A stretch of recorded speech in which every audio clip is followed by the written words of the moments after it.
Hello, and welcome to the Park Hypers podcast. Our focus is Disney parks, attractions, and experiences. Tune in for news, storytelling, fan interaction, and nostalgic discussions. Our goal is to inspire, inform, and entertain our listeners and viewers who are passionate about Disney. This is our second episode. Welcome in. We're what is it? Friday. It's a Friday. It is a beautiful day, and we got plenty of news coming up for you here. Tune in. What do we got? I feel like there's more Disney World. You've got a whole lot of news. We've got a packed show today. We do. She's got way more stuff than I do. It's been a busy week. And I'm excited to hear what you have to say. Beautiful. We have the Disney double take. Honestly, still sticking with that name. Basically, lots of stuff is happening at Disney World, and I do think we were talking a little bit that I do think it has something to do with Epic Universe coming in. It's like they know the competition is hot. I did not know it was that soon. Yeah. Like that's so soon. I thought it was actually this week. I thought it was the 26th really? For some reason. Okay. But then I looked and it was like, oh, it's the 22nd. Mm-hmm. But what's weird is that like it says March 22nd. But there's no videos. I think it's still under embargo like everybody who's going there and anybody on YouTube that I go and watch, all they keep saying is that, they had their phones out and they really wanted to take photos and videos. And it was like, getting shot down. It's like you're backstage at Disney, just like a no-go. A sniper's going to take your phone out. I've seen it. Trust me. So yeah, I want to see more. I want to see it. We're now 6 days past the opening day and we still don't have any footage or anything. They have kept that I'm excited. sign seal delivered. But Disney news. Okay, so there's a lot. If you guys are planning an upcoming trip this summer, I think they're going to be in for some good stuff. Guests can get free dining plans now when booking a non-discounted package for a minimum of 4 nights at a Walt Disney World Resort hotel. That includes a park hopper ticket. This is huge because I've looked at some of those dining deals and I'm like, I have an annual pass, so I'm never qualified for them. But you get like snacks included. You get sit-down service. You get the quick service. You get everything included. And I think that is a huge... Not my ring. You're throwing stuff at me. I am literally so excited that my ring just flew off. Such a good value. It's such a good value, guys. And it goes from June 29th through December 22nd, which I was shocked that it was like all the way to December through all of the holidays, which means the extra good food.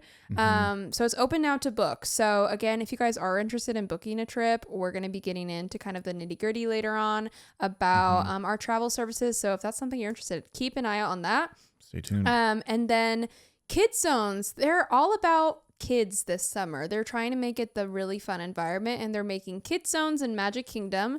It'll be in Storybook Land and Tomorrowland. I know we kind of talked a little on episode 1 about our thoughts of Tomorrowland, but they're hearing us out and they're making some changes. There's going to be like music, dance party, games, extra food. And so I think that's a really unique thing. They kind of had it at Disneyland where they have the little dance area. They had like the Alice in Wonderland section, which I think is now like a Pixar dance party. And then another perk is that kids' prices are now 50% off. Like huge. That is huge. I think we saw that one of the tickets went to like $50, which like you can't beat that at Disney World. Like that's just insane. No, they're almost as much as an adult ticket. Almost, yeah. And it's crazy because we're going upcoming here in a couple months. And, now that I'm paying for 2 adults and 1 kid, thankfully my other kid isn't 3 yet. So it's like, okay, 2 adults, 1 kid. It's still much more than just 2 adults. I've been doing all the pricing for a family and trying to figure out, okay, how much is it going to be per couple? And it's like ours is significantly more for just adding the kids. So getting it, even though it's not half price off everybody's ticket, adults, it's still the kids. It's making me want to go. Oh, even absolutely. Where it's like, hey, I've never been to Disney World, but hey, now that's, kids are half off. That's a big deal. And realistically, if you do go with that dining plan, like you stay, it doesn't need to be a super fancy resort. You could go stay at a non-discounted rate, get your food for free. Your kids are half off. But basically, I feel like if you're already going to put money towards the trip, you now can go for 2 more days, kind of spread it out, enjoy all the magic, but it's quite quite cool. This one isn't breaking news now, but there was a fire at Epcot Pavilion. Did you see that? No, I did not. Yeah, backstage in France, a walk-in cooler. Oh my gosh. And I was like, that is really ironic. That fire happened in the cooler. Fire happened in the cooler. Everything is fine and they're running as normal, but just had to point that out because I was a little shocked. It just was Paris was burning. Did you see the Disney Starlight Wish display? No. They posted it like 3 hours ago. It's the new parade, nighttime parade that's coming to Disney World. It is beautiful. It is stunning. I'm so excited for it. I want to see more of the displays. Now that you mention it, I might have seen like a tiny little clip of the parade, and maybe it was that. Yeah, it's sort of ringing a bell. Yeah, I literally was scrolling and doing my homework for the podcast, and it was today, like 3 hours ago, posted. Okay. And I was like, oh my gosh. So that is new. And then this one I feel like is so important to talk about because if you guys watched episode 1, we talked about Buzz Lightyear and that we're like, it needs to be revamped. You know, Garrett was like, bulldoze Tomorrowland. And I was like, it's time. Well, they heard us, even though the episode is not out yet. They heard us somehow, and Buzz is now closed for tech advancements. And so it's no longer going to be the blasters. It's going to be handheld now. Yes. It's going to have a better sensor. Everything is going to be redone, and I am so excited. It needs it. And I've never been to the Disney World one, and apparently the Disney World one, they weren't guns or blasters that you could like take off like the Disneyland one. Yes. I thought the Disney World one was like the Disneyland one. No. So when people are like, oh, it's getting, handheld blasters, I was like, well, that's like old news. Yeah, I mean, that's like what we have at Disneyland. Yep. But yeah, I guess it's over at Disney World, they didn't have the handheld blasters. Yeah. So that's awesome. But I thought it was coming to Disneyland as well, which is a bummer. So it is not coming to Disneyland, just Disney World for now, maybe? I'm hoping that maybe, I feel like if you're going to advance one of the rides at your parks, you would do it the same, unless they have plans, we were talking about, to do something else with Tomorrowland. Bingo. So that is my only thought process, because they're doing more than just getting rid of changing the guns. Next up, kind of going back to travel, Disney hotels now are having character experience schedule. So I don't know if any of you have been to Aulani, but they have it where characters are just walking around. You can meet Stitch, you can meet Moana, and now they're going to start doing that. So you're going to see characters walking around your hotel, which I think is just even more of an incentive to stay on property at Disney World. I will say Disneyland, I do think you can get away with not staying on property. Disney World, since it is so massive, I really think it's worth it, and they're making it even more bang for your buck, because you don't have to wait in lines anymore to meet all the characters. You can do it from your hotel. May 20th saves you time and not as hot. May 27th, the last thing I have is that the Little Mermaid musical and Villains Unfairly Ever After are finally coming to Disney World. So literally 2 months away. I'm so excited for them. Like the entertainment that Disney World does, they have a Beauty and the Beast show. I'm so excited. I'm hoping it's at the same level of like Disneyland where they did Frozen and Aladdin. So some things are closing, but some new things are on the horizon. So we're hopeful that they really take off and are fun, because I love The Little Mermaid, so I need to go see it. Yeah, I saw some, they posted some backstage footage or construction footage of like the mirror on the wall being hoisted up, and so that's that show, right? Yep, they're doing Little Mermaid, and then I think it's at the outdoor area where Beauty and the Beast used to be, where the Villains Unfairly Ever After is. Gotcha. So excited. So that is all the new things happening at Disney World. Is anything happening over on the West Coast? Yes. Disneyland today, Season of the Force has begun. Sweet. So remember, I was talking some mad crap about Tomorrowland, Space Mountain. I like Space Mountain, don't get me wrong, but Hyperspace Mountain is now available. So ooh, that's a goodie. It's honestly like Galaxy's Edge 2.0, because now you have Star Tours and now Hyperspace Mountain, so it's almost just like a little extension of Galaxy's Edge, which is perfect. So my absolute favorite rendition of Space Mountain, it's nice because you get the extra visuals and there's just more storytelling with it, and of course it make sense because it's like, okay, you're in space and checks out. the music. I think it's perfect. That's honestly when I want to go on Space Mountain the most. But yes, Tomorrowland is not getting the Astro Blasters update. That's a bummer. I thought you were going to say that Tomorrowland is not getting Astro Blasted. Staying. Unfortunately they're staying. And no, it's great though. Season of the Force has kicked off today. That's what I'm most excited for. We're going to miss it just by a hair, which is kind of a bummer. But man, there are so many things with Season of the Force that are happening. So at Savi's workshop, you can now, there's going to be an extra or an added lightsaber hilt that you can build. So sweet. It's the name of it is Reclaimed and Reforged. Interesting. I've heard that it's sort of, Savi's is bringing together like all of these relics of the past and these Jedi and these Sith lightsabers and kind of an amalgamation of those parts is maybe what the inspired design of that series is. I will miss it though, and I'm very sad because I thought, man, I really want to get my hands on like the special rendition one. But when we go, I have a agreement with my wife that if I pull either a black kyber crystal or one of the Ben Kenobi, like, how the blue kyber crystal, it has a Ben Solo where it's blue with a little bit of red and there's red with a little bit of blue, right, for Kylo Ren. If I pull one of those, then I get to do another lightsaber build. So when I'm in there a couple months here, I might buy me some kyber crystals in hopes that I can pull a red with blue or blue with red, or a black one. You'll see the next episode, just the whole back is just going to be lightsabers. I wish you're going to have the luck. It's going to happen. Yeah. So speaking of having the luck, I did have the luck 2 years ago, and it was roughly, I was a couple years after Galaxy's Edge had opened, and we went for my daughter's first birthday. And I really wanted to build a lightsaber. And so I built one. And then, of course, you have to buy like the extra kyber crystals. But I knew about the black kyber crystal. And I tried. I'm like, I'm going to go buy one. This is going to be great. I want to try at least, buying one or two to try to get the black kyber crystal. And I ended up, they give you a bowl, right, with all the red kyber crystals. And it's roughly 1 out of 100 is what they say, that the black kyber crystal you can get. Okay. So I'm thinking like, I'll give it my best, right? So I stick my hand in the big bowl of red kyber crystals, and I think I picked out like the very bottom middle kyber crystal, just like I let the Force guide me.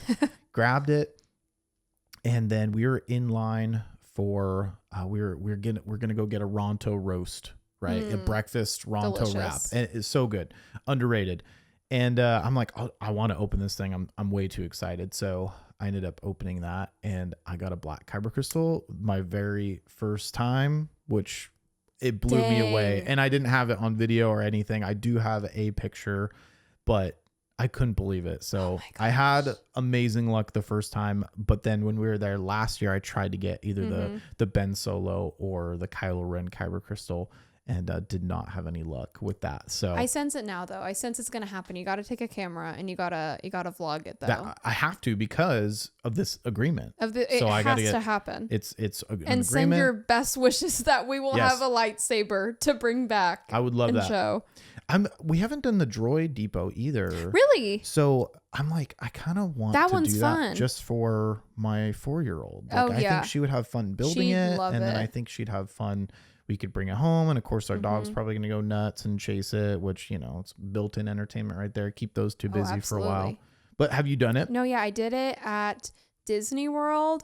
And again, like I've talked about, I'm not like so into Star Wars, but I was like, I need to do this. I think it was more fitting for me than doing the lightsaber. And it is so cool. You can make them evil. You can make them happy. You can make them silly. It is the best thing ever. That's cool. I made one and my dad made one. Honestly, they look so cool, even just like on display. Yeah. So, yeah. Excellent. I might have to do that. Yep, you gotta do it. If I don't pull a kyber crystal, I'll take my losses and go build a droid. Honestly, it's a win-win. A lightsaber or a droid coming home. Win-win. Yep. And then there's a lot of cool stuff happening within Galaxy's Edge for the Season of Force. So there is going to be a new show. It's called Shadows of a Memory, a Skywalker saga, which might have seen, I don't know if it's test footage of it, but it looks incredible. It's sweet. it's displayed on the Spire, and it looks amazing. Like the visuals with it, there's a narration, there's projections. It just looks incredible. And I mean, you don't have to, twist my arm to get into Galaxy's Edge. So I'm all for it, all these extras. But I don't think they're going to be, that might not be something that stays for after Season of the Force, which is kind of a bummer. And then I do love that they're doing an entertainment aspect there, because I feel like there's not been anything besides just like the characters roaming and that. So that's super cool. That's what you nailed it. It's just more, it's making the land a little bit more living and interactive, which is incredible. And then I think they're taking advantage of the fireworks at in Disneyland, and it's a new show, I guess, in conjunction with the fireworks called Fire of the Rising Moons. So I think they're going to be having more displays and sounds in coordination with the Disneyland fireworks. That's brilliant. And then last but not least here, we've got a new character that's going to be roaming around. Hopefully roaming around. Maybe, hopefully he's not just like a recluse, but Luke Skywalker is coming to Galaxy's Edge, which is really cool. So, adding in legacy characters, I mean, that's huge. So we're kind of sticking with, the Force Awakens and above with the characters, and they kind of dip their toe with Mando. And I hear Ahsoka's also going to be here in the Season of Force, but a legacy character, so excited to see that's huge. Luke Skywalker in the park. I saw the video just this morning of, hey, Disney Parks posted Luke Skywalker, and I showed my daughter. I said, hey, look at who's this? And she looked me dead in the eye and said, Harry Potter. So yeah, we got a bit of work to do. You're a Jedi, Avery. Oh, goodness. So, yeah, we've got a bit of work to do. But then he puts his hand on R2-D2, and I asked, hey, who's this? And then she goes, that's R2-D2. Okay, so she's getting there. Yeah, we're, it's just a big crossover event that we did not expect. It was not on our bingo card then, I guess. Okay. Nope. And then more Star Wars news. It's unrelated to the Season of Force, but that I'm excited for, and most other Star Wars fans that I talk to, is Andor Season 2. So a Disney Plus series that the first season absolutely nailed it. It's just incredible. I love what they've been doing over there in that show. And now Season 2 is coming out April 22nd. That's going to come up fast. Less than a month away, and I couldn't be more excited for it. Speaking of the Season of the Force, did you see the popcorn bucket? I did. And it is pretty cool. Yeah, and we got to talk about this because I'm not a fan of just cluttering your house with plastic. Yeah. And popcorn buckets I've never really got into. Yeah. Pins I've gotten into, long time pin trader, but I feel like they're just so much more manageable because you can stick them on a board and they're, you can hang them up on a wall. And easier to display. They don't take up as much room. Yeah. And I've never gotten into the popcorn buckets until I saw the video of the Death Star popcorn bucket. And I was like, okay, do I need a popcorn bucket? Maybe I need one. It looks great. I love it. Those are the type of popcorn buckets I like to collect. I'm talking the ones that light up, the ones that are just so limited edition. And that one blew me away. I was like, that's pretty good. That one, and they did a Millennium Falcon one, I believe, before as well. So they do some pretty good Star Wars ones. Yeah, that's something I like that you touched on that, like the special edition popcorn buckets, because you were telling me about some that you have that do extra things. They sing, they move. I've been a Disney fan for a long time, and that's just like a world that I've been totally blind to. So, and I get it, because sometimes when we introduce people to pin trading, they're like, what are you doing? And you're like, listen, you have no idea. There's these things you got to turn it around. There's a series. There's hidden Mickey pins, and we got to find all the new hidden Mickey pins, and here's these limited edition ones in the stores, and so it's a whole world that the popcorn buckets, I'm just like, it's a whole new boat. I feel like I'm opening up my world to it. When you think Disney, there's just more Disney out there for you. It's a whole community you do not expect to have. Okay, so I feel like so much is happening in the Disney parks. I'm excited to see everything. I'm not going to experience the Season of the Force.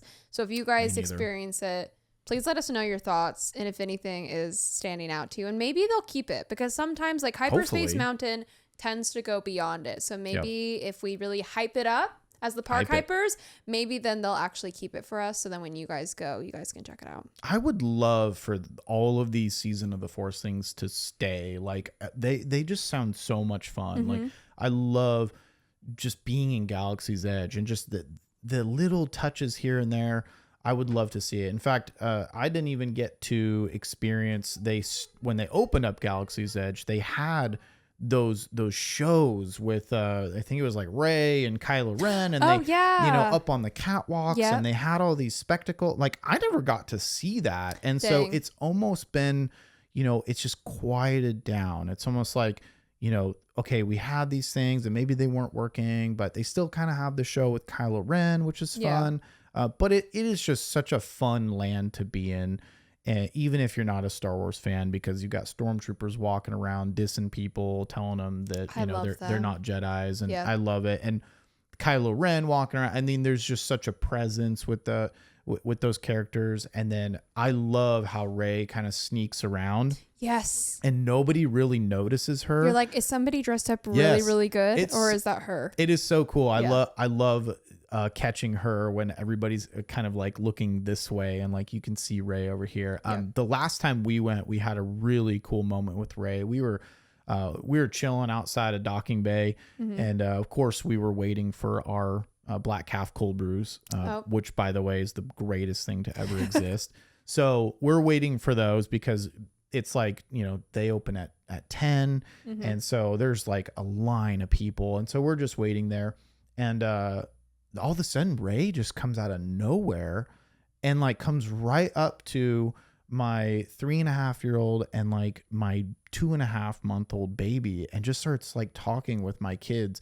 And it was just amazing. It was one of those magical moments where we didn't like go seek her out. We were just kind of hanging out with a big crowd of people, and she just came up and started talking. And it was pretty cool because my daughter had a Little Mermaid bubble wand. So cool. And so of course she's like super excited about this bubble wand. She's like, look at my force. And so, yeah, exactly. And Rey's reaction to it and the conversation, like it made my whole day, because it was like, oh my gosh. And I've got my black calf cold brew coffee. Are immersed at this point. Yeah, I was living the dream at that point. So yeah, really cool. I do hope that they keep because I didn't know about the entertainment, the show that they're doing projected, and then the fireworks. I feel like those are things to keep, because it just keeps evolving the park. Because we were talking about like how it'd be great if obviously they come and bring new rides to it or something. I think this is also second to that, though, of bringing the entertainment for those people who maybe aren't totally immersed in Star Wars. It's not even that you need to be a fan of Star Wars. It's just the land itself. You feel like you are in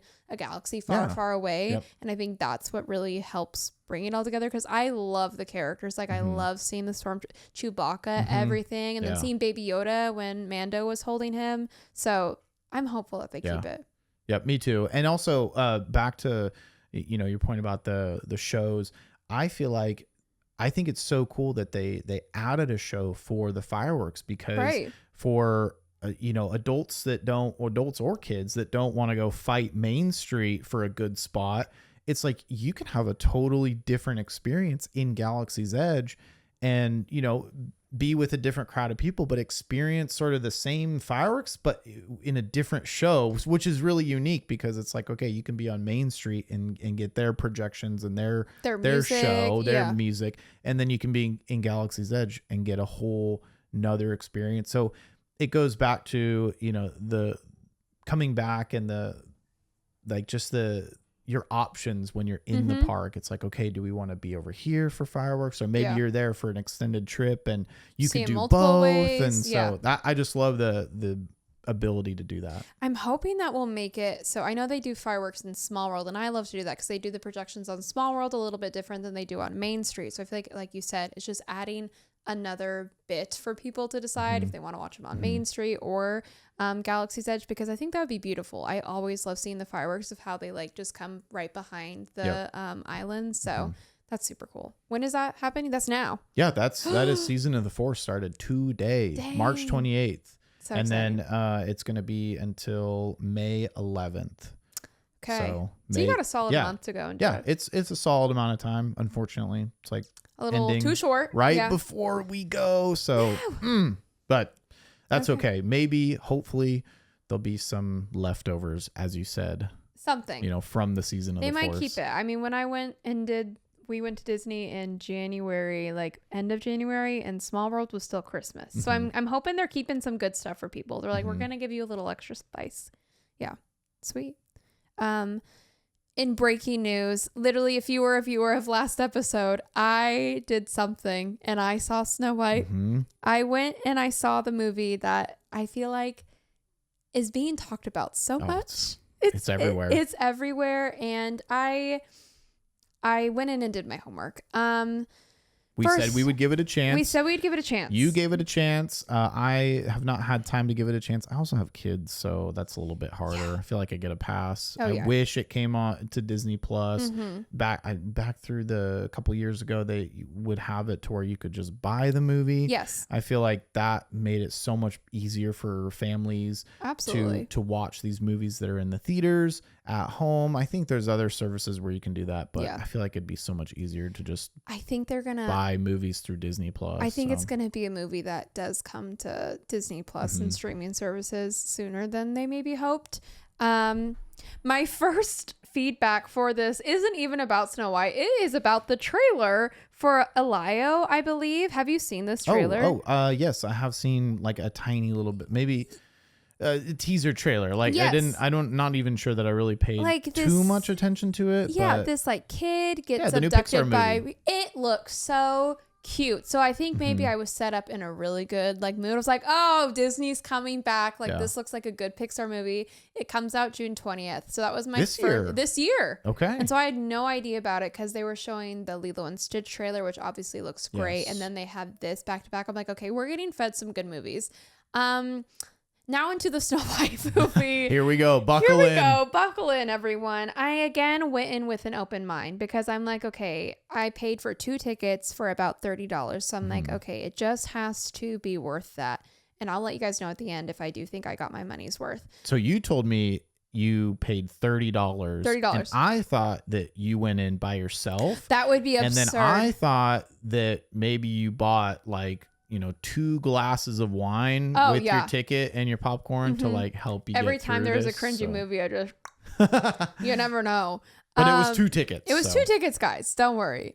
I did get all of the I was really giving it a fair shot. I got the popcorn, I got the nachos, I got the candy. I was like, I am going to sit through this movie no matter what it takes.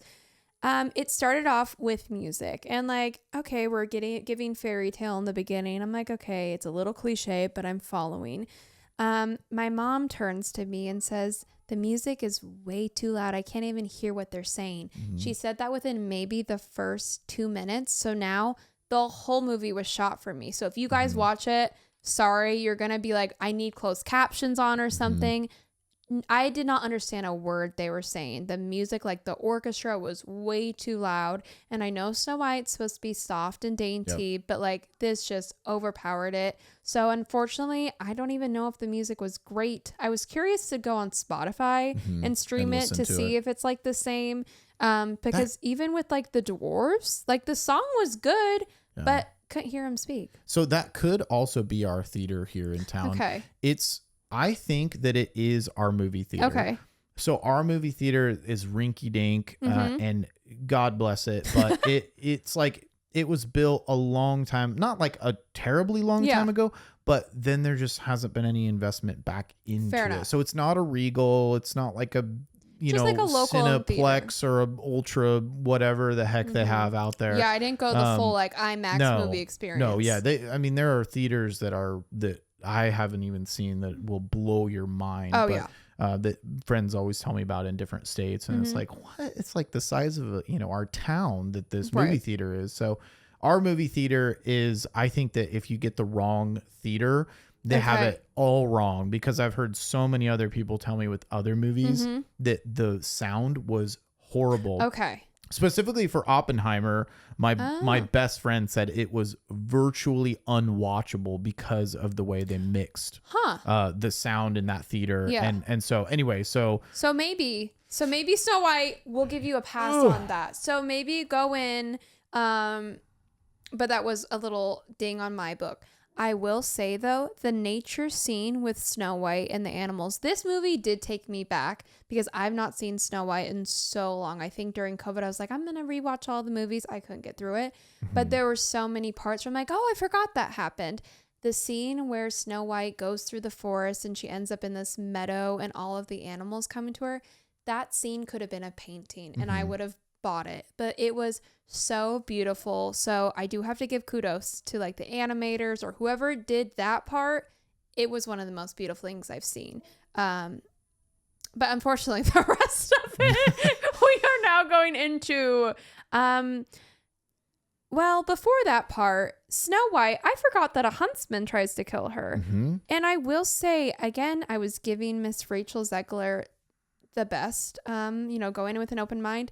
I feel like if I had somebody and I was just picking apples and living my best life, I'm about to go save the world, and somebody takes a dagger and like I see them starting to kill me, I'd be a little shocked. I'd be like, what are we doing? Girl was just like, why do you have to do it? That same thing. I'm like, girl, you're about to die. Give me a little more. And I know she was in the Hunger Games movie, the what was it? The hummingbirds, something, the singing one. Mockingjay? Yeah, it was some sort of singing movie. And so I know she can deliver that type of energy. Yeah. And it just kind of fell flat for me. There's a part in the movie, spoiler alerts, but this movie is so old, where the dwarves find her. And I feel like she was more shocked when these dwarves found her than like literally about to be killed. Yeah. So I do think the acting was a little subpar, especially with Gal Gadot. Yeah. That's the main criticism that I'm hearing about this movie, which is shocking to me because you would think that everybody would be attacking Ziegler for the press release and all the whole conferences train wreck that was leading. But it's almost like what I'm hearing. I've seen so many reviews, and it's almost like everybody's going, "Hey, Ziegler was actually pretty good, and not too bad." And then the blame is now shifted to Gal, which is unfortunate because it's like, it's a bummer. But I haven't seen it, but and that's the thing is I feel like everybody was going in, and that's why I wanted to go in with an open mind because I do like Rachel Zegler, and I was like, okay, people are saying like she's not gonna have the voice for it, she's not gonna have the skills for it. I'm like, okay, maybe she was just dainty with those reactions, but like she was good. She was, I think, delivered Snow White. On the other hand, revolving Miss Gal, somebody I saw comment said that if you told me this was Descendants 3, I wouldn't think any differently. Yeah, and I was like, my God. That was another comment that I heard was like, this is kind of Descendants feeling. And it's just kind of like this whole story of like the evil queen, she just was so infatuated with her beauty and being the fairest of them all. It was almost like I wanted her to give Mother Gothel from Tangled, where it's like this so crazy obsessive, like looking at herself all the time. And the singing wasn't that great. Yeah. It felt like it was a very Descendants decom movie. So that was a little disappointing. And she got paid so much money for that role. So good for her. So go collect your coin. Get the bag, right? Get the bag and run. One thing which I do find interesting that I didn't really have any idea of any backstory with the movie, like who was in it besides Rachel and Gal Gadot. And they had these people, you mentioned them before, with the prince who were kind of like his sidekicks or his group of people that he runs the forest with. They did hire a dwarf to play in that role. Yes. And so I did find it interesting because I do know there was a lot of controversy around like making the dwarves CGI. Sure. And then now I was just a little shocked to see that obviously he was not playing a dwarf. He was just a dwarf and he was playing a normal human as they are. I just did find that interesting because I think that was just a huge thing that was being talked about. My mom said she liked the look of the dwarfs, which good for her. I'm like, okay. That was another like majorly controversial take on a lot of reviewers' points was that on your phone screen, you watch the trailer and the dwarves don't seem super Backwards? horrible, but holy uncanny valley when you go to a movie theater and they're on a massive screen and it's like, oh, then it's just weird. So maybe it helped that the theater was smaller. Yeah. You know, bless her heart. She got her money's worth out of that, she said. But there was the scene where the dwarves are, you know, go into the mines and it's the sunset. Very beautiful. And I was like, it almost made me sad because I was like, this movie could have been so great.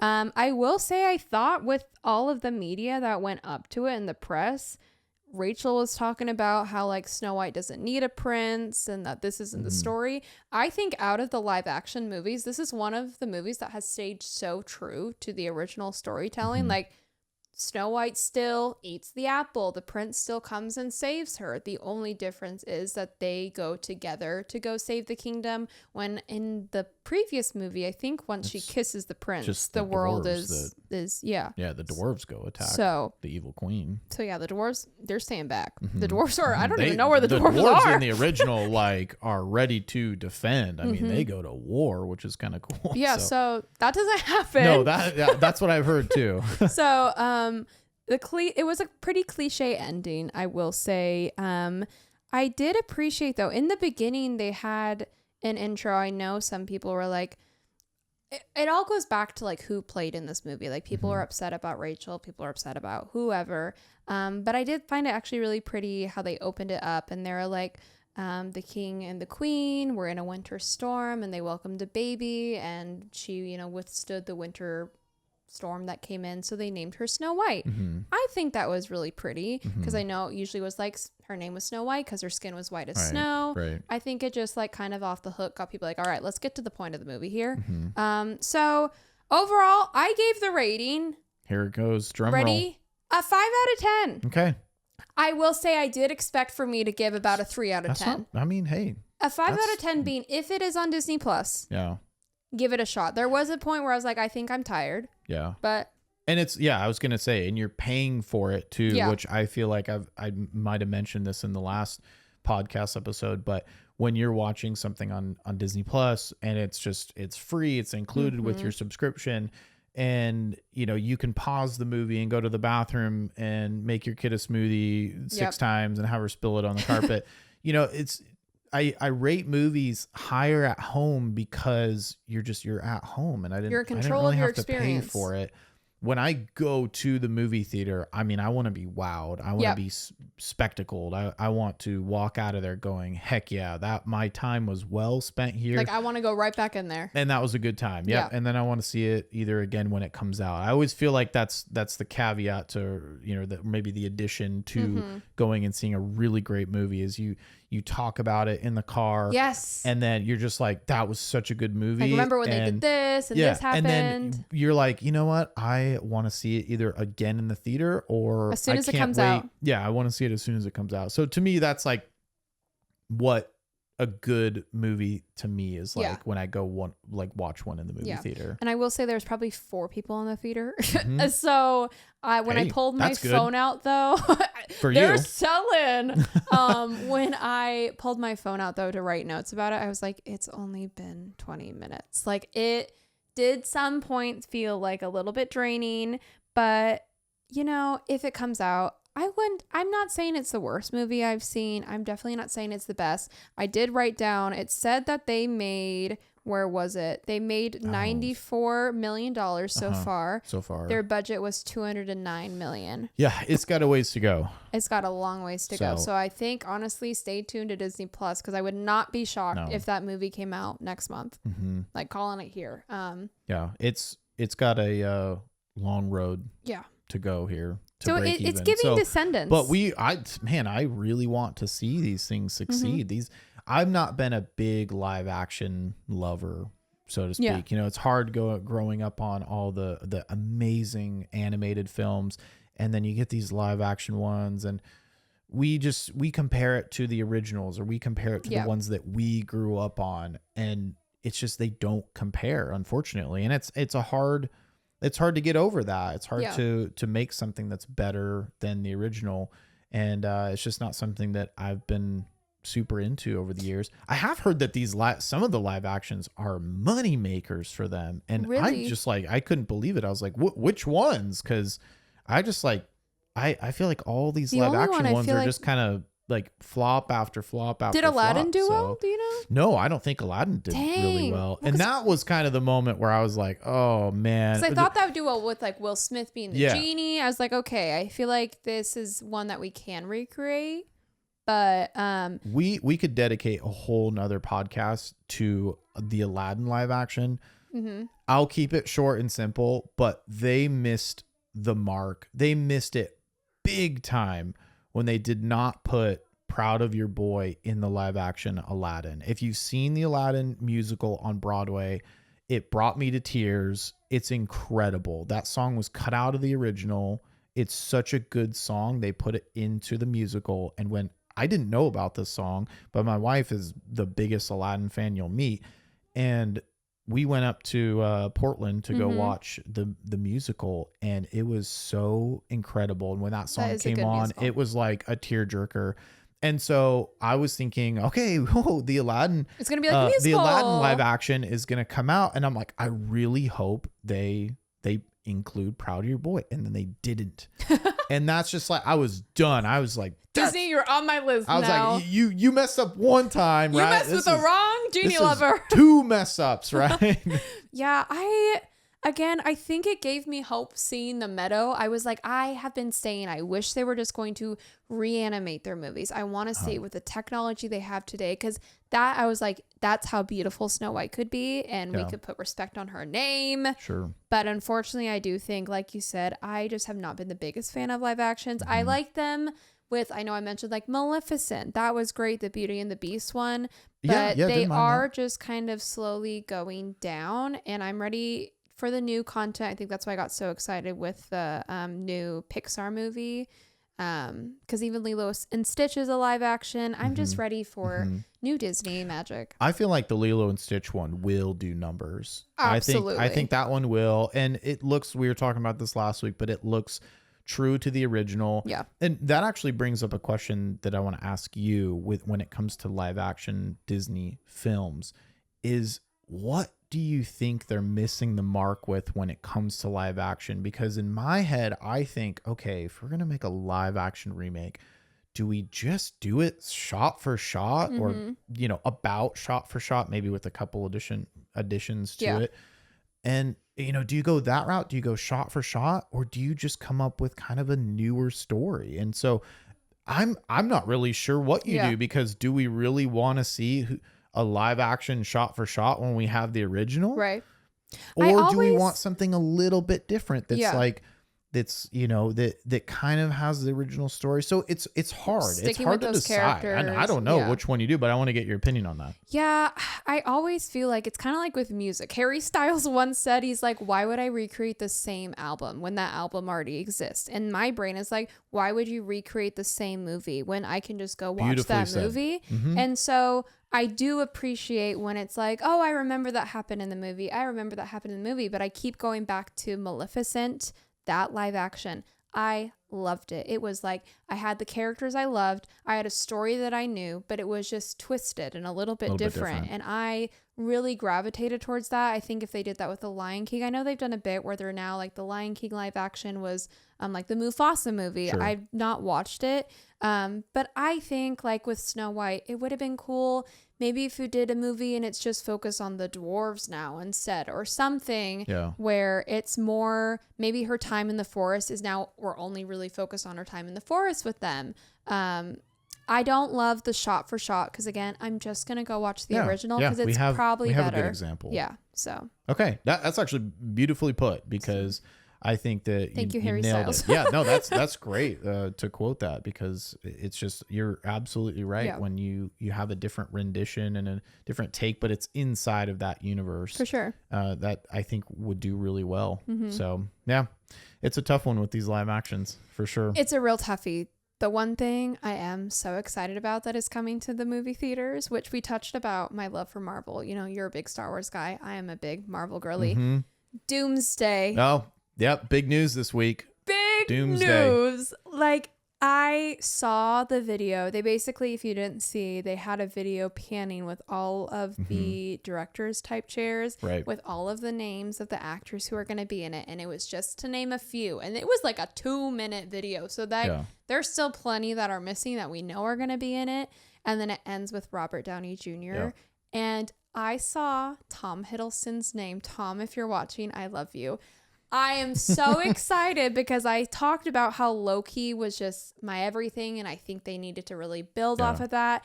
Again, I don't know how much these actors are going to be in the film, but it just got me so excited. It's tough. Like the list of names came out and you're thinking to yourself, how are we just kind of doing the math on it? It's like, how are we going to get all of these? Where's the screen time? Where's the screen time for each one? And so it's going to be a little bit like Endgame where the cast is just humongous. Huge. And then, there's big battle scenes. So I think I'm cautiously optimistic about it. I think that it's exciting to think about an Avengers movie, a culmination. The thing that we touched on in our last podcast was that I think it has that missing spice where it's like you had 10 years of all of these movies and they all felt like they added upon each other, right? It was these building blocks, and we're building this skyscraper, and each one just had that leg up, and those post credit scenes, those end credit scenes, and it's like every single one of those kind of felt like it was building off the next one. Now I've seen most of the new Marvel movies, not all of the new Marvel movies, but there's like the shows and you have the movies. So and much. I feel so like discombobulated where I don't really know where the plot is going. Loki was the last season 2 that I really paid attention to, and incredible. Loki season 1 and season 2, loved them. But I wanted to actually ask you this. Now they haven't released any, like there's no footage, right? It's just who do we have in the film. So I want to get your take on it to see what makes you excited about this film in particular, maybe like a plot point that you think is going to happen.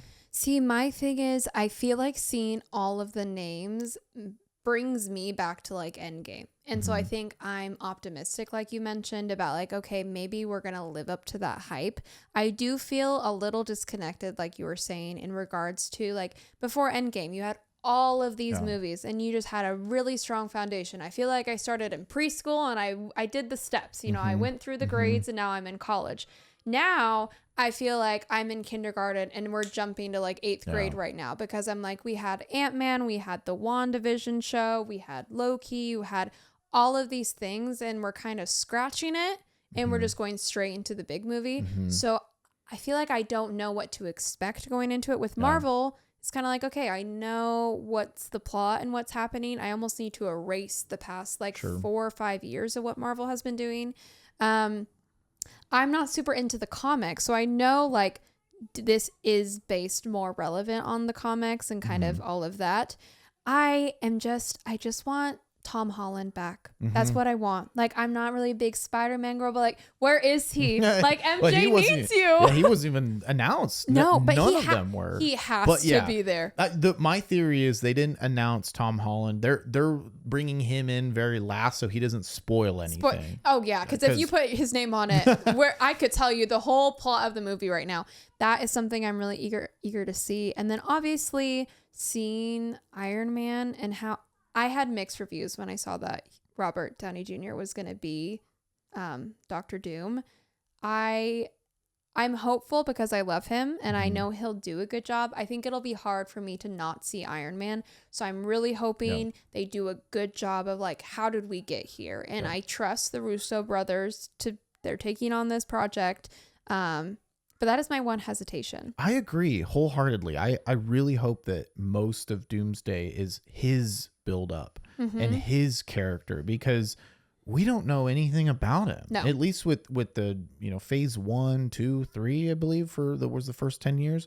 With Thanos, you kind of understood, like you got a little bit of those teaser bits of like what he is doing, what sort of his mission is. And that led up to Infinity Wars. And so we kind of already had an idea of what he had in mind for, you know, what his mission was going to be and how they were going to combat it. With Doctor Doom, I have no idea. No clue. In fact, I think I was looking through the comments on the one of the Doctor Doom videos, maybe this announcement from Disney, and I saw a comment because I was like, who is Doctor Doom? And I wanted to know. And this comment, shout out to whoever posted this comment, but they were saying, like, somebody asked who is he, or like what are his powers, right? Yeah. And this person put Hulk plus Iron Man plus Scarlet Witch plus Doctor Strange plus Reed Richard, like basically Reed Richards' intelligence. So all 5 of those things put into one. And I was like, so he's inevitable, basically. Okay, like that kind of gets my interest peaked a little bit, but I want to see it. I want to see more. Like, how did we get, and like, you can't just bring Iron Man back and say nothing and say, I'm Doctor Doom. That's like, in my opinion, with Star Wars, if you had Luke come back and be like, no, I'm not Luke. I'm somewhere from a different planet. Like, we tried that with Grogu and we couldn't stop calling him Baby Yoda. Yeah, it's not exactly. Yoda. It's it's Grogu. And so I hope they do it in a serious way. I hope they give it the time it needs. I hope it's a long movie. And I hope it's not just like all of a sudden, like, he reveals the mask and he's like, Tony, like, I don't want that. I want it to be like, this makes sense, and they need to play up that multiverse type land, because then that makes sense. If we're like, okay, I'm from a different universe type of thing. I'm nervous, but also I feel like, again, we don't have that much at stake, you know, like the movies haven't been the best in my opinion. And so I think this maybe will set them on the right path, but then I get nervous where I'm like, okay, should we have just ended with Endgame? It's in the name, but we'll see. I'm like I said, I'm cautiously optimistic. I really hope that it does well. I feel like I'm lost. I don't know what to expect.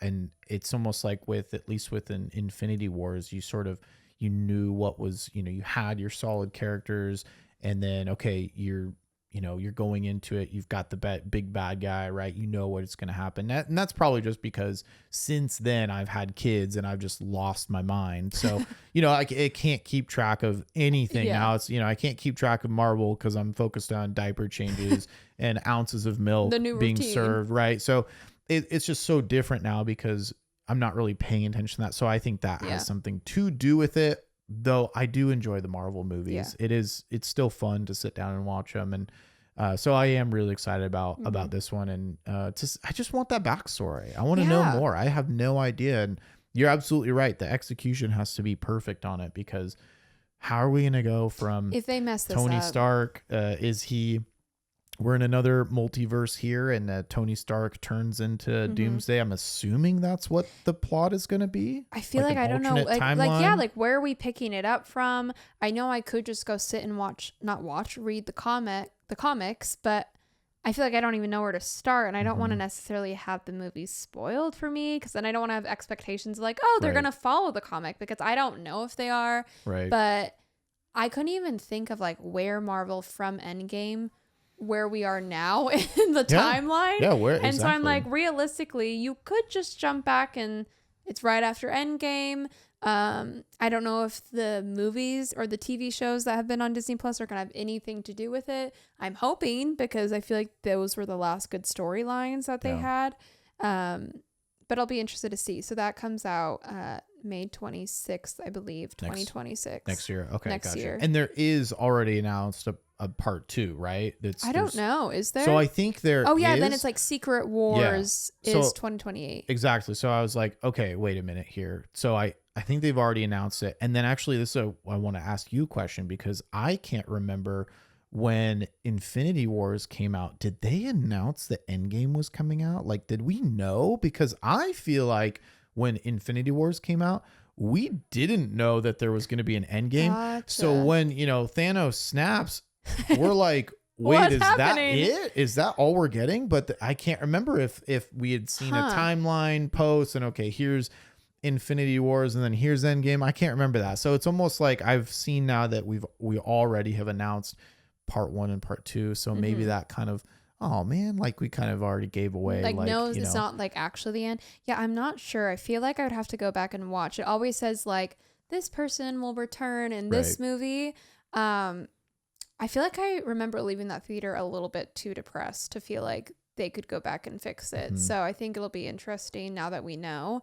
I swear if they end this movie and Robert Downey Jr. removes his mask and it's him and then they cut to black.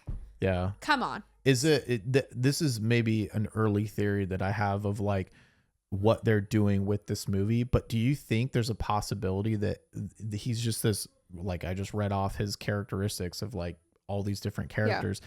Is he just going to like go fix this timeline and destroy all this multiverse stuff and take us back to like just like, okay, no more multiverse anything, right? We're going to go back. We're going to go back to Infinity Wars and he's going to destroy Thanos and it's just and then like we fixed that's it. And it's like, hey, nope, none of that stuff ever.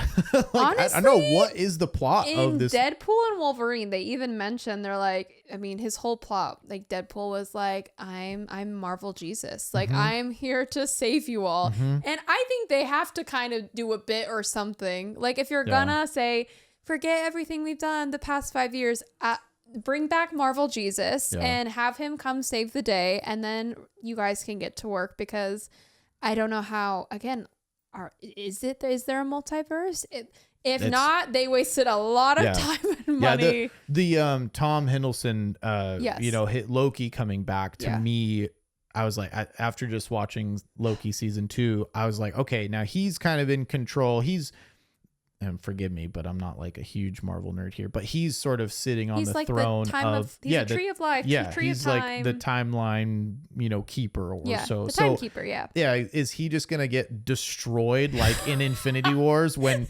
So are we gonna have another Loki? He's just sitting scene? there. It's like, if they kill off Loki again, guys. See what I mean? It just the possibilities are endless. I will say, this is my manifestation. You guys can, in a year, run this back. I need to be there for the premiere because I can't have Tom spoil it. I can't have any spoilers. I need to be on the ground, boots on the ground, watching this. I don't know. I'll be eager to see it. And it's May 26th, I believe. Oh, 2026. So like a year. A year. We have a year. Oh, okay. So we got to keep like blow this up, please, so then I can see if he blows up the multiverse. So then we can see if he dies in the in battle one. again. God, I did not think when I would turn, at that time 27, that I would see Loki die how many times and see Iron Man die that many times. But and do we think we find out why Thor is crying? Is it this one? Is it Doomsday that we find it out?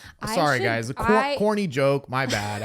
I need to bring this book I have, though, and it's like a coffee table book about Marvel, and it has the full like timeline that they have going on. So I'm curious to see if there's anything past Secret War that is out, or Secret Avengers. What is it? I think it's Secret Wars. Secret Wars. Yeah. I'm eager to see. I'm excited. I think that there is definitely reason to build hype. I know people were saying, oh, they just streamed chairs for 5 hours, but it's like, come on, what are we going to do for this far out? We're a year out, and what do you want them to do? Already post videos of the, clips of the movies? It's like, let them build the hype a little bit. And in fact, I kind of like it where I just don't want to see trailers, because nowadays I want to go into a movie with a total open mind, and it's been impossible to do that with Snow White because of it's like I've seen everywhere. Clips everywhere, and it's so hard. The clips that are out there, I'm like, are you gonna just post the whole movie at this point? So it's like it's hard to get away from that. I don't want to see movie clips anymore. I don't even want to see trailers, because I just want to go into a movie completely open-minded, because they cut stuff, they do different things. For sure. It's not set up like a movie. I can remember going and watching a movie and being like, hey, where was that one scene? And it's like, oh, it's just not even in the movie anymore. So I think that with this one, I do want a really good teaser. Like, I don't know. I want like in 6 months or something. It doesn't need to have audio. It could just be music and text. Sure. They can do something here and really build on it. So I don't know. I'm with you. I don't want a big trailer where I'm now thinking like, oh, this is the plot of the movie, and then going in and it's completely a 180. So I think, like you said, just kind of keeping it low key, under wraps. We're going to go see it. So everyone hating on the movie, we're going to go see it. So yeah, it has to be good. So the Russo brothers, hope your pillow's cold at night because we need a good one out We here. need a good one. We definitely need a good one. And I think there is reason to be excited about this one. Yeah. It's like, I sort of wish we had that in the Star Wars universe right now where, we've had all these movies and shows, and boy, I'd really love, I mean, I guess we kind of have the Mando and Grogu movie coming out, but again, it feels like just sort of a regular movie. These Avengers movies always feel like they're intense cultural events. It's like an awakening. I'm like, oh, this is like literally a timestamp, a core memory that's happening. Yep. And so I feel like it can go either way. But I agree. I'm hopeful that this is the path that Disney goes, whether it's with Star Wars, with Marvel, and new Pixar movies. I think if we could skip the live action, pour the budget into those pots, because I think the fans, they show up hard for these movies. Yeah. Like the amount of views that were on that literal 2-minute video, nothing but the names of people, you can tell the hype around this movie is so much different than what it has. So I do feel like there's a sense of like the big Marvel fans are back, and I'm hoping they kind of rein into that. I want to throw something at you that we haven't talked about, but it is coming up. Fantastic Four. How are you feel about that one? So I've never seen like Fantastic Four before, but I do love Pedro Pascal, and I saw the trailer of it and I was like, he's now a part of Marvel. Like I feel like I don't know if he's a villain, because we all know that I'm obsessed with my villains, but he is like, he's everywhere. See, but that's kind of like, okay, I can tell that he's not Mando in this, so I'm hoping they do that with Iron Man. The trailer looked good, and I feel like I need to see it, especially with not Secret Wars, Doomsday coming. I feel like now I have more of a reason. Okay, I need to go see all of the Marvel movies that are happening in case it has anything to do with it. So I'm definitely going to go see it. I think it comes out literally, in the beginning of June. July, something like that. Because I know it's competing with Jurassic World. There's another one coming with Jonathan out. Bailey. And then it's Superman. So it's like all three of these movies are coming out like at the same time, and it's like, oh dear goodness, like where's the market gonna go? Is it gonna be like a Barbenheimer situation? It's another one of those summers, right? And then like but now we have like a trio, and who knows what we're gonna call the Jurassic World Fantastic Four Superman. Yeah. We'll come up with a good name, or leave it down in the comments. So. The trailer did look funny. Like it was, and so I'm all about a good, funny Marvel movie. I don't really have much backstory about it, but I definitely will see it. But that is a crazy combination of movies coming out. Yeah, the reason why I asked about Fantastic Four is I think that the time period in which I grew up, I'm like, what, 10? No, you're 25, right? 25, and I'm 33, so we're about to be 33. So it's like, okay, 8 years different there. Yep. When I was going through school, I feel like Fantastic Four was a bit of a joke. Really? Like, I feel like that was like, oh man, you like the Fantastic, like it didn't seem like anybody really liked it, or like it was all about Spider-Man. The Tobey Maguire Spider-Mans were definitely the most hyped superhero movies, along with Christian Bale's Batman. Those two were like huge ones. But I never really got into the Fantastic Four because it just seemed a bit corny, I guess, to us kids, and maybe it just wasn't really meant for us kids. Maybe it was a bit more of an adult movie at the time. I remember my brothers wanting to watch it, and like I said, I never got into it. It kind of, now that you're saying it, it was almost not like a knockoff, but I think probably because it was competing with so much of the other things, it was like, why do I want to watch this when there's that? And I will say, when watching, I'm spacing what it was, but then it was a recent Marvel movie where Jonathan Krasinski was a Fantastic Four. Oh yeah, so it was Doctor Strange. Doctor Strange, yes. Yeah, it was the the Multiverse of Madness. That's what it was. So I already felt a little like, oh, I don't know again what's happening. I was like, I finally proved myself as a Marvel viewer. I'm like, I'm ready for anything they throw me. And then this scene happened. I was like, I don't know who you are. So I feel like that's why I need to watch it.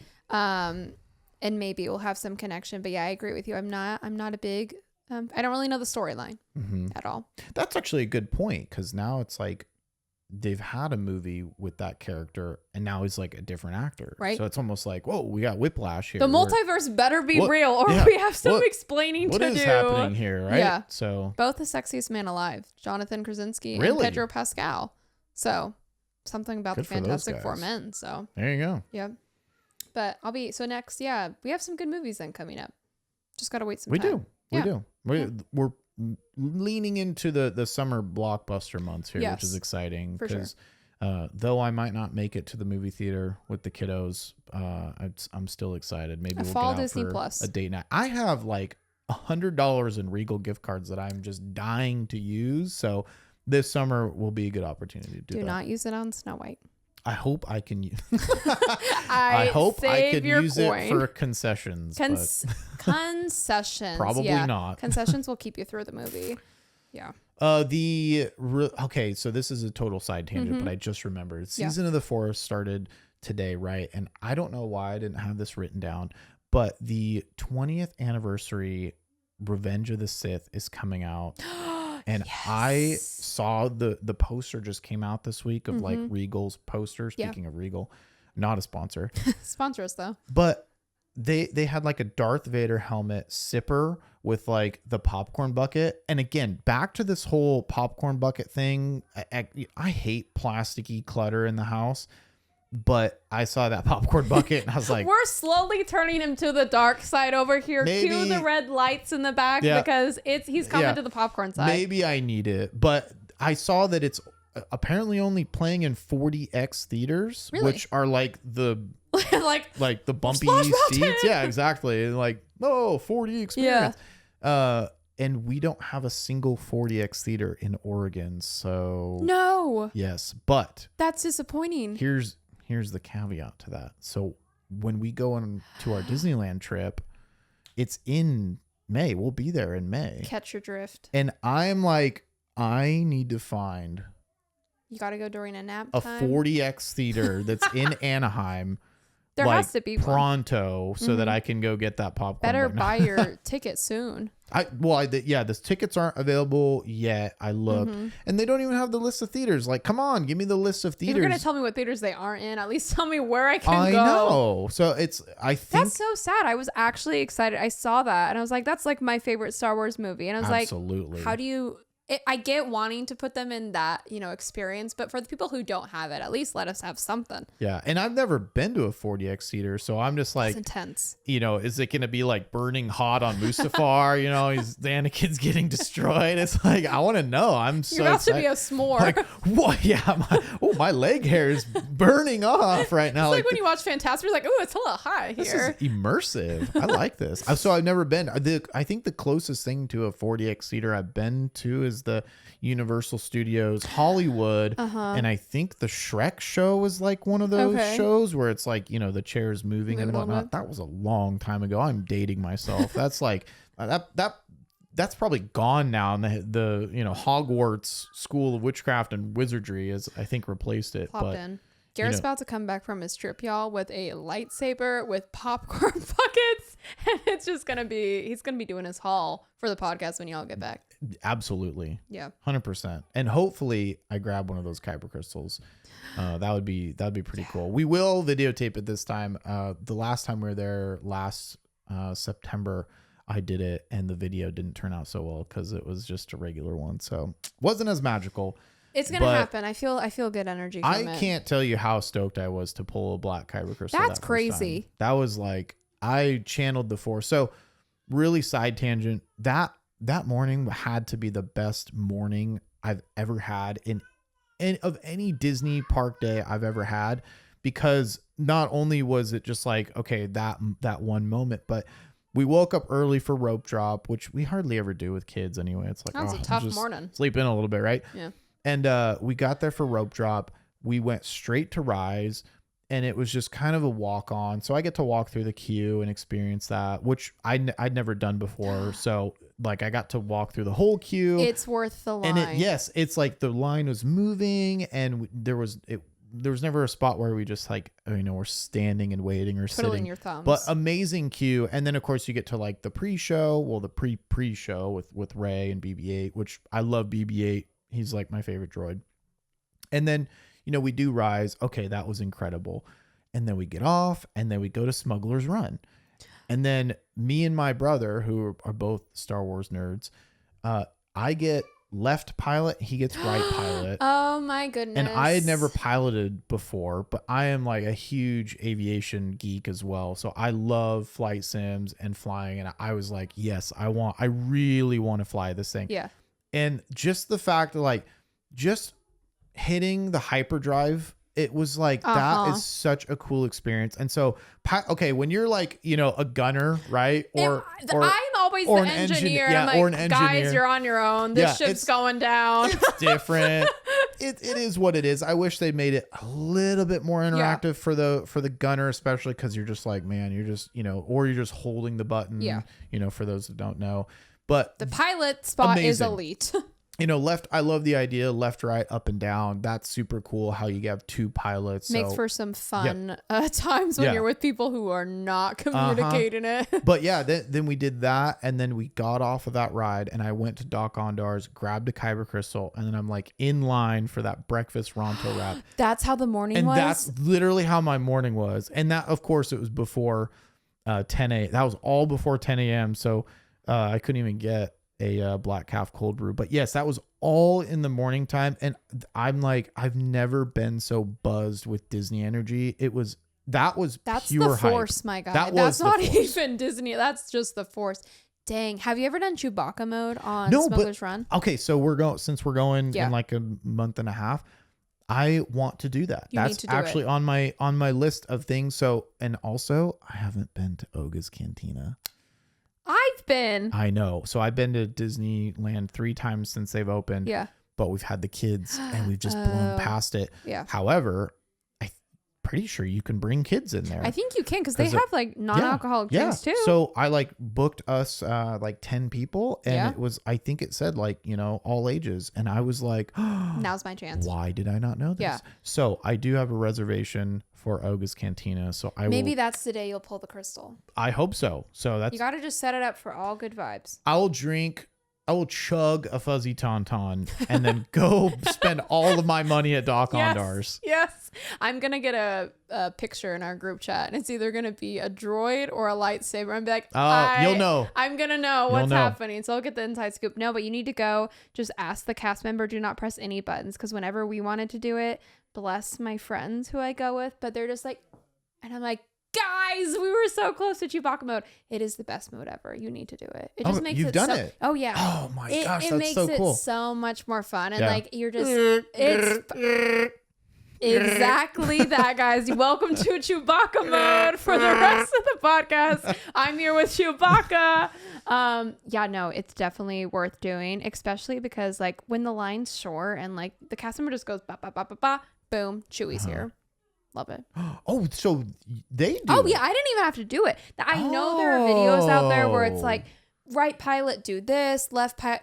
If you just ask them if they're willing to, you know, work the magic and hype up the experience for you, they just say sit down, buckle up. They do all this, you know, bop, bop, bop, bop, and then boom, Nobody I hear touch Chewie. Anything. That's what I'm saying. That's why my friends will always touch something. If you touch a button, it's over. Hands off. So hands off the buttons. Children, hands to ourselves because Chewbacca's coming. That is incredible. Yeah. Because I know I was going to look up a YouTube video on how to do it, but I did not realize that you could just get the cast member to wave. Because if it's just you, then maybe you would, you know, just like, okay, I need to do this. But when you're trying to get 6 people together, one wrong button and Chewie's over.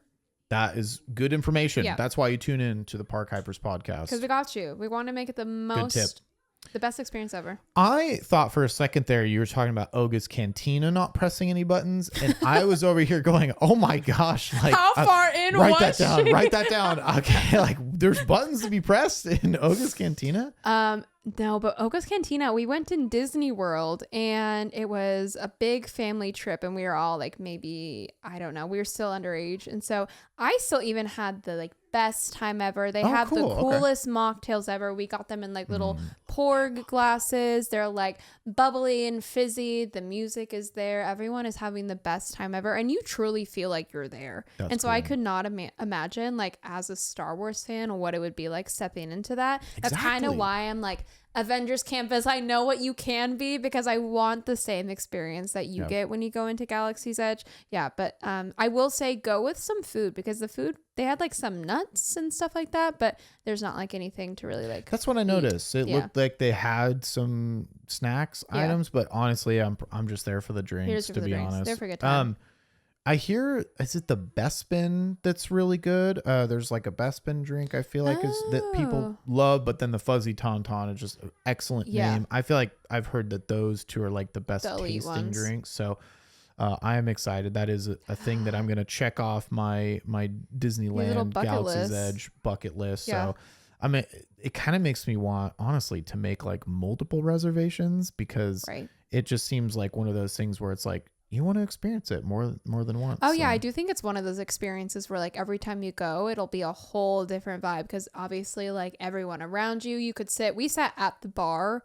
Ironically enough, and we weren't 21, so it has to be just like all ages. That's cool. But then there's some where it's like closer to like the DJ, and so I think if you go, it can be a whole different vibe. I know people go like when we go to like Rope Drop, if we ever do for Star Wars, there's like a line outside it, so it's open from like the morning all the way to the night. So I feel like it would be cool to experience both morning and night. That's something that I've heard about Oga's that seems like a lot of fun.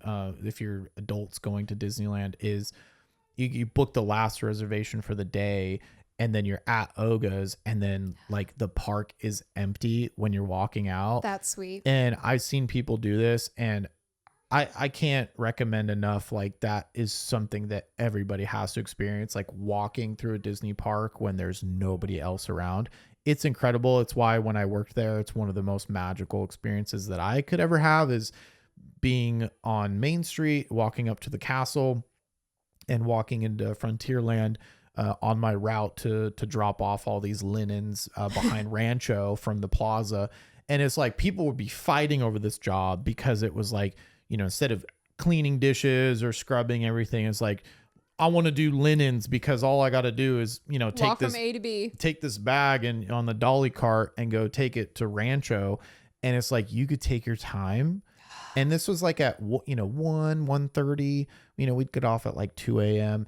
And it's like, it is incredible when the park is just, the music's still going and it's just empty. So I can't imagine what it's like to be a guest and then also to be in Galaxy's Edge walking all the way back through. Oh yeah, because that's a solid walk. That's got to be incredible. But you unlocked like core memories because I worked at Toy Story Land at Hollywood Studios, and Hollywood Studios would basically close at like 9, say, but then their fireworks would start at 9. And so basically I remember, you know, you have your different tasks and one of them would be like cleaning up outside. And so I'd be like cleaning up. I worked at Woody's lunchbox. I did not know this. Yep, Woody's lunchbox, everyone. Did you know that Toy Story is my favorite? Because of your whole, we unlocked this in the first episode because of your pathway. But yeah, no, I'm Woody's lunchbox over That's here. So cool. It was the cutest land ever. I'm like, if I'm working quick service, Toy Story Land is a good spot. But you would be cleaning. It's been a long day. But the fact that like the music would be playing, the fireworks would be going, you're just like, this is pretty cool. Like you kind of like step back and you're like, I know the task at hand might not be the most fun, but like, look at where I'm at. And then once you clocked out, you would be walking through. They had like Star Wars area that was always forbidden to walk through with our costumes.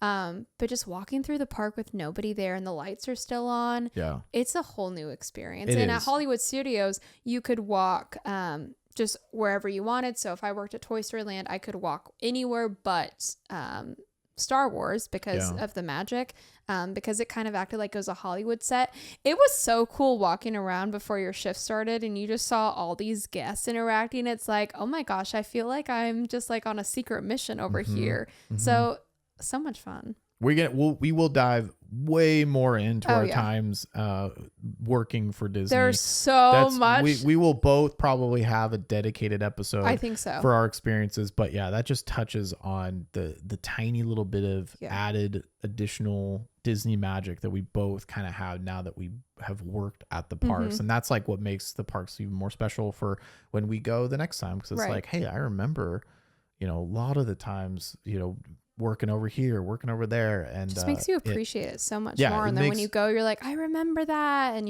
it's incredible. So hopefully we're able to bring kind of some of our magical memories of working there and then being as guests, because I feel like that's super valuable. Absolutely. Speaking of magic memories, Have our first magical memory. This comes from Brittany in Washington. Okay, I wrote it down. This one is so wholesome, and she sent pictures. A cast member came up to, oh, whoopsie. Maybe it would help if we start from the beginning of the story, everyone. Okay, magical moment. We're ready? So during the Christmas season, we were going to watch the fireworks show over by Small World. We found a comfy little spot on the walkway to sit and watch, as most people do. Not the best view, but that was okay. As we were waiting, my son Andrew was dancing in the little roadway, having a blast. A cast member came up to him, and I thought she was going to ask him to head over to the sidewalk before the show started. Instead, she came up to us and asked if we had been a part of her VIP tour from earlier. We had told her no, unfortunately, and she had the wrong people, but she smiled and winked and said, I could have sworn you were in my tour, right? And we caught on and said, oh, we forgot. And she led us to the VIP seating for fireworks near Small World. Not only did we get to have VIP seating, but we were the only people there. Andrew got to dance in the snow, and we watched the show in a way I never thought I would have the chance to. No way. Isn't that just incredible? That is so cool. I've actually never heard of anybody being pulled out of the crowd to be put in the VIP spot. section. That's incredible. That's like a full chills moment, like a dream. Because for those who don't know, like there are these special seatings that are only for VIP tours. You have some where it's like if you have a dining package or a special events, but the VIP tour, you do have these great seats. Like it's elevated. It's elevated. It's incredible. And so they got to go during Christmas of all time. Yeah, that and to set the stage for, the added magical moment. Like I worked there during Christmas at Disneyland, and even though I like Halloween season better, that the end like snowflake show tears like it is incredible. Like yeah, it's the music that's playing. It goes from the fireworks and to a much more softer, more magical. It's a great tone. transition, and it's like it is so cool. So I can't even imagine like how much better that experience was, right? Because they were in the VIPs, and the VIP section. Like I'm pretty sure they get like padded chairs. Like it's like elite not just over like there. It's not just like reserved section. Hey, here's like a sidewalk for you. Yeah, it's it is like VIP. Here are seats. Well, let's take care of you. And so I think that's just like literally a prime example of the Park Hypers podcast, of what we're trying to the community we're reaching, is these people who go out of their way to just make magical moments. Not only, the cast member doing that, but just like Brittany and her son being able to, and now when they go to the park, they're going to be able to carry that with them and hopefully try to make somebody feel just as special as they did, because that's an experience of their own. Like, that's just crazy. I really hope they got the cast member's name. Yes. And then went and did cast compliment. Yep. A guest compliment. Yep. If you guys didn't know, you can get the name of your cast member. I think some of them are on the Disney app, at least for Disney World. Oh, that'd be cool. Yeah. So it's really nice. So you can just go into your app and it says cast compliment. Really? Type their name, and then it will also say their hometown. I feel like I've had the experience in the past where I would just stare at the person. I've learned to just be like, hi, can I see your name tag? Because it is a little weird. They're like, what are you trying to do? And then you can write them a cast compliment, and then it ultimately gets back to them. Just a super kind way to give some extra little love to our cast members. Is that cast compliment? That's at Disney World, right? That's at Disney World. So at Disneyland, they were called guest compliments. Really? Yeah. So I didn't know that. I had no idea that they were guests. They were called guest compliments at Disneyland, and then cast compliments. Yeah, cast compliments. But no, incredible. When I worked there, I was the happiest recipient of 2 of them while I worked there, and that made that it is a big deal when you work there. I mean, I'll sum it up in my Disney College Program experience episode when we get into there. But the head of Main Street USA at Disneyland wrote me like a note because of my guest compliment, and it was like my boss's boss's boss's boss. Like, that's huge. It was incredible. And this guy who had worked at the Plaza Inn or Disneyland His name was Jim, and he was one of the last people that worked with Walt Disney. And it was his boss that wrote me that note, and I still have it to this day. And it was incredible. So guest compliments are highly, highly regarded. So if somebody makes magic, a cast member makes magic for your family, please go get their name, and they'll usually have like they'll ask you like a location of where they're at. But you go to City Hall in Disneyland. I didn't know that you could do it through the app at Disney World, but we, on our last trip, this is just something that I do on our trips now because I used to be a cast member, and it's just, it meant a lot. So now when we go as a family, I'm really looking for those cast members that are going above and beyond. And thankfully we had one cast member that did go above and beyond on our last trip, which was really, really cool. So she was just amazing with our daughter. Aww. And we were waiting for the Princess Hall. Oh yeah. And it was just, I mean, it was a brutal line. And so by the time we got up to the front, it was like, you know, this particular cast member was interacting with my daughter. Speaking of which, yeah. Mom had to go to the big girl road. She did. Mm-hmm. Okay, we're gonna wrap this up and then we'll be down there. Okay. Yeah. Okay. We have a special guest, everyone. Okay. Howdy, hey. I like your little dress. Do we look good? Yeah. Ooh, yeah. Live studio audience. Here we go. You ready? Do you want to send us out? Yeah, what do you want to say? What are you looking most forward to when you go to Disneyland? What are you most excited for? I don't know. Fair enough. There's a lot. Are you excited to meet any characters? Yeah. Who? Do you like the princesses? Yeah. Okay, they're pretty cool. I was just talking about the last time that we went to meet all the princesses. Yeah, I met Ariel. You met Ariel. Ooh, I love her. Mm-hmm. Then who kind of princess did I meet now? I can't remember the other two that were in there. But while we were waiting for the princesses, we made friends with other family in line, and their daughter and my daughter were just having a blast. And I think that's also just goes into our Park Hypers theme, is that there's people that we just enjoy being families together. Right. So, Daddy, yes. Did I play with her? Yeah. There was I can't remember her name, but we were playing with her in the line. What ride do you want to go on when we get to Disneyland? Ooh. What's the first ride that we're gonna ride? The carousel. Which one? The carousel. Oh, that's a good one. Yeah. What's the other one that you like? Mickey. Ooh, Mickey's Runaway Railway. Yeah. That's a good one. I like both of the Mickey ones. Yeah, those are good ones. You're going during a fancy time. There's going to be a party. They're celebrating. Oh my God. It's their birthday, basically. Huh? How did they know that? I don't know. Somebody's got a good calendar on them.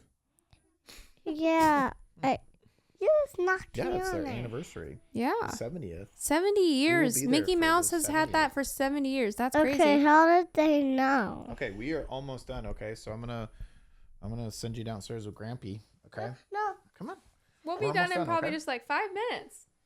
We're going to send them off. You did so good. It's a perfect segue because you talked about how the magic moment was in the VIP section. So that's crazy. And you didn't even know what the magical moment was. I did not know. This is meant to be, everyone. So this is the perfect segue because on our trip coming up, the question was posed to the family. And I want to pose this question to you. What would you rather do? Would you rather do more days at Disney, like a 5-day visit to Disney? Or would you rather do like a 3-day or less and do a VIP tour one of your days? Absolutely no doubt a VIP tour. Like I literally would go to Disney I think if you have the means to do it, go to Disney one of the days, do a VIP tour, and the next day, like anything you didn't get to go on, or go vice versa. It is one of those experiences that I've not had that I like want to have so bad, because I think we pride ourselves that we know Disney pretty good. We know how to navigate it, but they They are efficient. Yeah. They get the job done. And every time I see them, they are so kind and connect so well with the families that do it, that I think, especially if you have little ones and like your parents who want to go on different rides, like they are all in and they're ready for the family vacation. That's, you touched on it, the kids aspect, and big groups too. Yeah. So we've gone, the last time we went was like 16 people, and it was honestly, it's kind of miserable because you're all trying to figure out, okay, what does everybody want to do? And, you know, okay, we want to go over here. And so it's hard to be in a big group together, whereas the VIP tours encourages it and makes it so easy for you. So just out of curiosity, a few people were also thinking that in our group was that, hey, it'd be way better if we did less days, but one of those days was like a 10 out of 10 versus many, 7 out of 10s or something. So, and not to say that, your day at Disney can't be a 10 out of 10, but that VIP experience it's elite. it's something that is on my bucket list as well. And for anybody listening, it's actually more affordable than you think it is. I need you to girl math this for me, because I think if any of us hear that it's doable, like we're about to have a Park Hypers VIP tour experience. Yeah, this is actually dangerous, because once you hear the numbers, you'll be like, because I will say, before you get into it, I always expect that it would cost me probably like, I don't know, upwards of 10 grand to do the tour. Oh yeah, it's way less than that. It's way less. So here is the breakdown. Okay. So we are going like in the last week of May. Yeah. And it depends on when you go, because the rate is either somewhere between like $500 and $900, depending on when you're going. Obviously, if you're going during Christmas, peak time, it's probably going to be more, slow season is going to be less. So the particular days that we were going to be going, it was going to be $700 per hour. So a little bit more on the high end. Okay. But not quite on the highest. You are there during the 70th anniversary, though. Correct. Which has a bunch of entertainment. Correct. Yeah. So we are there for, and we didn't even plan that. It was just like, hey, here's when we're going to go. And then all of a sudden it was like, and here's the 70th. And it was like, oh. Served on a silver platter. Okay. We're doing it. Yep. So it is $700 per hour. Okay. And it is a minimum of 7 hours. So 7 times 7 there is $4,900. So that is $4,900 that it just is on top of your park tickets as well. We are already half of what I expected. Yeah, it's half. And so, but then here's the fun breakdown. Here's the girl math. So you can bring 10 people with you on a VIP tour. Now this does include any age. So my infant would count as a person. My 4-year-old would count as a person. And adults. So I feel like it's more of a value if you have 5 couples, because I was going to say your little girls are not going to be chucking over. Yeah, exactly. Yeah. We're not splitting the cost with them. So, and in fact, if we were to pay it as a family, it almost like, you kind of feel bad, because it's like, well, how do you split that up? Because it's like, if you just evenly split it, well, my parents and my siblings would be paying a little bit more, because they would be making up for the cost of my girls. So the ideal situation is to have 5 couples. Okay. That would be incredible, because paying adults. Yep. Here is the breakdown. I'm ready for it. If you were to go during the time that we're going to be going, it's $4,900. If you divide that by 5 couples, that is $980 for the VIP cost. So again, that is per couple, right? So that's, not each couple is paying that. Yeah. That is just for 2 people. Yep. A household, 5 households would pay $980. So if you add that to Disneyland, actually right now has a 3 and a 4 day, it is their anniversary special ticket. So if you do the 3-dayer, it's $720 for 2 adults. So you add the $720 plus $980 and you get a total of $1,700. Now, here's where the fun part comes in. So if you were to just go, okay, if I'm going to do a 5-day ticket versus a 3-day plus VIP, right? If you're comparing those two, it is going to be, so if you take the $1,700, Yep. that is a 3-day plus VIP, and you subtract a 5-day ticket, which a 5-day ticket is $1,022, you are left with $678. So a 3-day plus VIP is $678 more than if you were to do a 5-day. So wait, and that's the price per couple? Yeah. That's not $600 per person. Yeah, correct. So you're looking at realistically, So if we want to girl math even $300. more, it's like per person $300 more you're contributing. Yep. And how crazy, like yeah, that's hundreds of dollars more.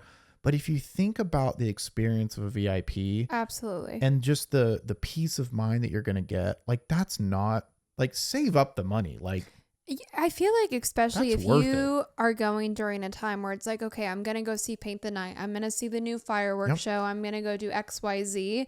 And also, I believe, is your food included or do they just keep a running bill?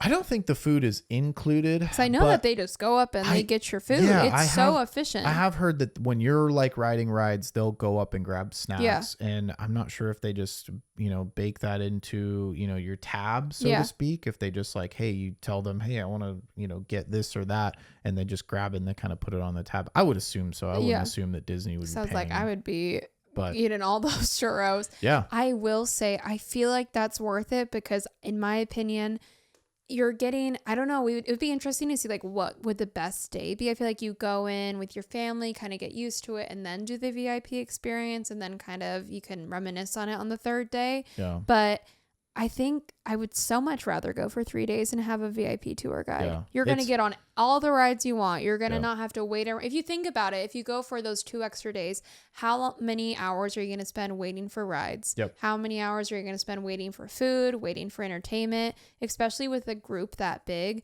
That is you just get to hang out and you just walk on. Yeah. It's maximizing it. It's the only thing you're coming up with in your head is where do we want to go next? And they just whisk you away to all the different rides and attractions. And like, how cool would it be to just, fast pass or lightning lane every single ride, and you're so much more efficient. So then you just like, you don't waste, there's not all this wasted time. The only time you're going to waste is eating and walking. And even then, if you think about it, if you were like, I'm all about the girl math over here. Those who know me know that it is my skill to girl math things. You didn't even put in Lightning Lane or Genie Plus into that amount. So if you're like, okay, we're going to go for 5 days, we're going to not do the VIP tour. I mean, obviously we are saying like it is, it's expensive. Obviously, it's an experience you save for. True. But like, I think Lightning Lane is still like $30 a person a day. Yeah. And so you're already looking at... Or if you buy the individual ones. The individual, like, you just go on the rides, it could get cars. up there. Mm-hmm. It could get up there for sure. So you might be looking at another $100 a day. There's already your difference. So it's almost comparing like, if you're going for 5 days and considering doing Lightning Lane, like, do you just go if you have that many people for the VIP tour? And I think like, people who go with big families, I don't know. I feel like I always talk to my family about it. I'm like, the VIP tour is what is needed because it's so cool. You would get like Thunder Mountain all to yourself, basically. Yeah. Dang. Yeah, it's something that, so we decided not to do it because we've got varying incomes in the family, and it's sort of like we have family coming in on different days, and so we don't want to do it on a day they're not there, and so it just got a little bit too complicated where we're just like maybe another time, but absolutely is on the bucket list for sure. But I haven't even told you the best part. Oh God. The best part is that you get that VIP seating for the shows. Here's the kicker. You don't have to be with your VIP on the clock to get that VIP seating. So here's what I mean by that. Let's say your VIP tour is in the morning. Let's say it's at like, even 12 o'clock, right? We'll just go easy here. 12 p.m., right, to 7 p.m., right? The fireworks show is at 9:30. So you're out of that VIP time. However, since you went on the tour that day, you get the VIP seating. So you do not have to be with your guide in order to get that. So, and you're not even wasting then time of like, all right, I'm paying $700 to see this fireworks show. You've already done it. Yep. And then on top of that, now they have better VIP merch. So I want those ears in that Loungefly backpack. If anybody has gone on it, if you go on it, it's a need. The pin, the backpack, the ears, and the spirit jersey, I think, are the and I think there's an ornament as well. It's kind of like Club 33. When we go, I will just black out and buy it all. So like that's the thing. Like in the cost is like I need to also prepare for an additional $500 to just take everything with me because I'm not going to come back and do it later. So true.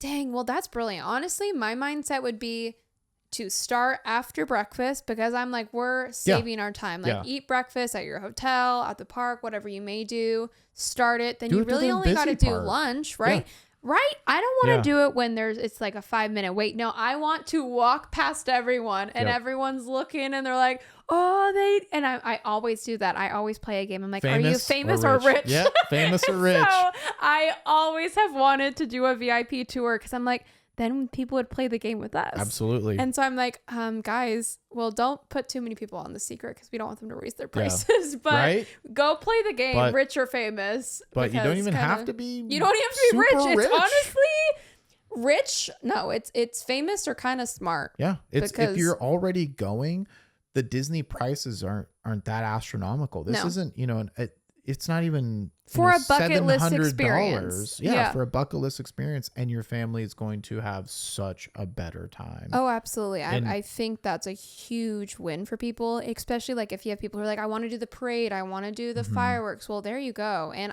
doesn't it work for both parks too? Yeah. Like you can just walk over. See, I still think you have to have a park hopper. Yeah. But yeah, I think as long as you're on the clock, I think you just get to go wherever. So I feel like I'd rather do one park. I want to commit. VIP, I'd commit for sure because, I don't want to waste the, 30 minutes or whatever it takes just to walk across. But dang. So it's not as expensive Again, as I thought it was going to be $10,000 and now I'm knowing that, okay. And I mean, even if I think about it, if you have an annual pass, then you're even. Oh yeah, then your ticket's covered because it gets you into the park. It's a maximum of 10 hours. So if we were gonna go for 10 hours, it would have been 7,000. So it's best if you have a big group, honestly, and you're like, my thing is like if you have a trip, people plan their trips quite far out. We're like, we're going in 4 years. Then it's like, okay, budget wise, like doesn't make sense. And then you're also looking at, okay, it's 2 nights less of a hotel. The airfare might look a little different. Yeah, very true. Good point. So, if you cut your trip short, you could 2 days less of food. Yep, it could really even out where you're like, okay, we're gonna have more, fulfilled day with the VIP, and it's gonna make the other 2 days. So it's a strategy. Oh, I mean, 100%. Now all of a sudden it's like, hey, which one do we want to do? This time we'll be going for 5 days because we were gonna do the anniversary ticket that was a special. It was like $100 per day. Yep. No matter if you're 3 years old or an adult. So we're gonna do that, but something just wasn't sitting right with me, and like we're gonna go for 2 days at Disney, and maybe I want to get your opinion on this too. It's like we're gonna do 2 days at Disney and 2 days at California Adventure. Okay.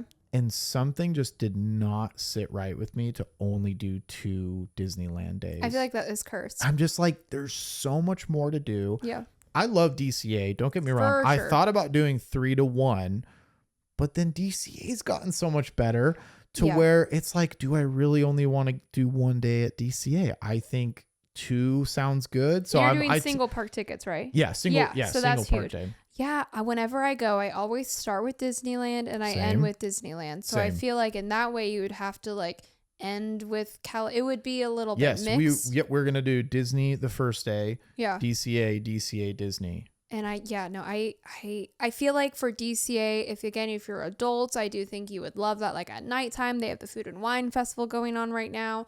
But Disneyland, you have to start your trip with it and you have to end with it. You have to end with it. That's something I did not know about you that we have in common. That's the same way we do it. You've got to start with it. You've got to end with it. I've never done any trip different. No, it's cursed. Even at Disney World, start with this trip is cursed though when I go, just how of like the timing it's worked out.